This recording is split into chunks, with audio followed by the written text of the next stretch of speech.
Tekta na i-voice message ko na lang po ta medyo halawig kung i-type ko pa.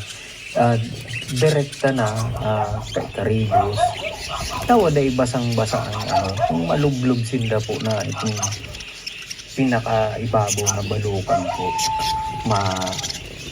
Kuyan siya, mabasa talaga, dawa day gayo.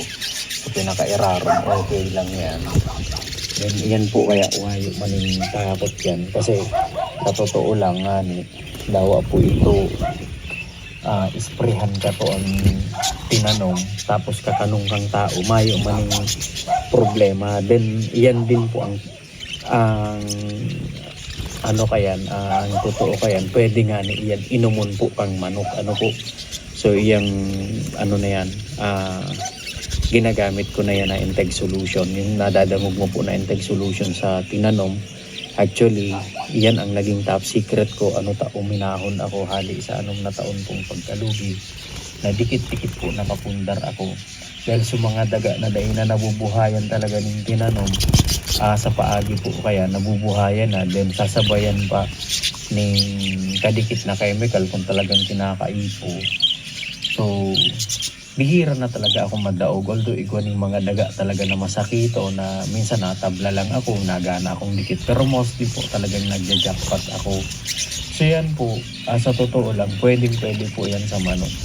Pwede sa area ng mga manukan na problema talaga po nila pag naghaloy na ang manukan, yan,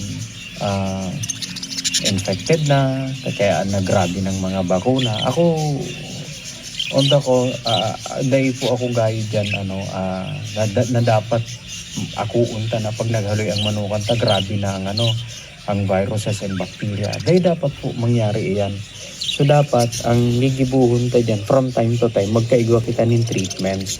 Kasi kung igwa ng bad bacteria, igwa ng viruses, diseases causing bacteria, diseases causing fungi, and the viruses, na nagkakausa ng helang kang sa tuyang mga manok, igwa din po ning pabor sa sa mga hayop ta na dapat ito ang yaon duman sa area. Kaya nga kapag ka Virgo ang area, magayon na maray butosan ng manok, magayon na maray na magkahig-kahig sinda dyan makakuha kasi may mga minerals and at the same time may mga good bacteria na yaon duman sa daga. But then again, dahil nga po duman sa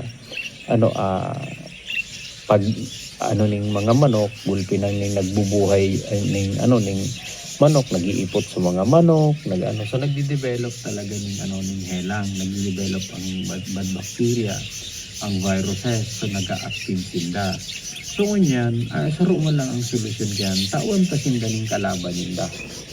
So tawan taning masakop katong area ning panibago. So dapat ang nangongolonize duman sa area na to. So mga maging kakampi ta.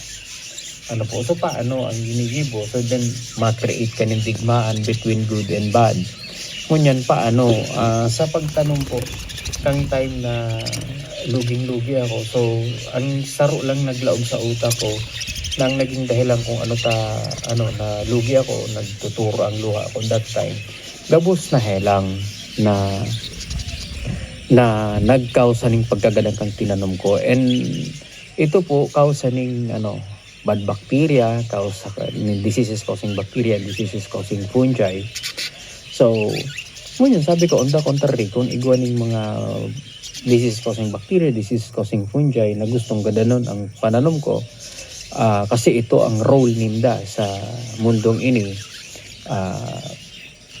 igwa man po ning tigaapod na beneficial microorganism and beneficial fungus na may malibang bukod tanging hangad kundi buhay ang satuyang tinanom kasi duman man sinta nabubuhay. So kanyan, saro lang ang naging solusyon ko sa halip na ako ang mamroblema na maghanap ng solusyon duman sa mga diseases causing bacteria, diseases causing fungi na nagiging kausa kang pagkagadan kung sa kuyang mga tinanom. Taano tadai ko siya itaong trabaho kay beneficial microorganism and beneficial fungus. So in short, naisip ko na ma-create ako ng digmaan duman sa sakuyang daga na tinatanuman. So digmaan between good and bad. Ngunyan, pag nag-create ka ng digmaan, sabi ko nga, dapat pag nag-create ako ng digmaan, by hook or by crook, dapat ako ang manggana. So ngayon, paano ako manggagana? So bigla akong naisip, naging ehemplo ko ang labanan kay ining mga soldados tapos ining rebelde.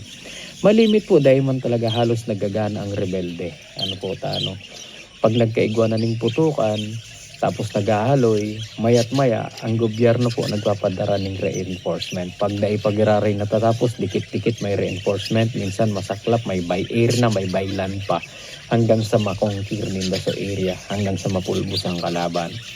So, argot ang naging concept ko. Pag nag-create ako ng digmaan, dapat ako manggagana. Paano ko po? So, every day ko siya binigipo during land preparation.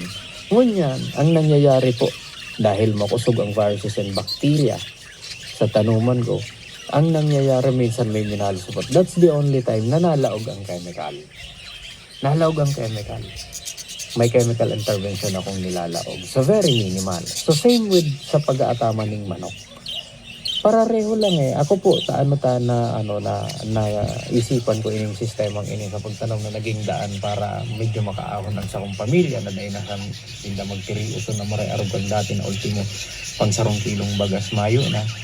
Dahil hinalintulad ko lang po sa hawak ng tao tapos ang daga. Kung paano ko inaalagaan ang hawak ko para dahil po ako magkahelang para mamuhay ako ng halawig. So gano'n, arog po ato ang ginibo ko sa daga. Kung paano ko iniwasan ng chemicals na grabe para sa kuyang hawag para di ako maghahilang. Arog din po ato ang ginibo ko sa daga. So same with sa tuyang mga atama na hayop.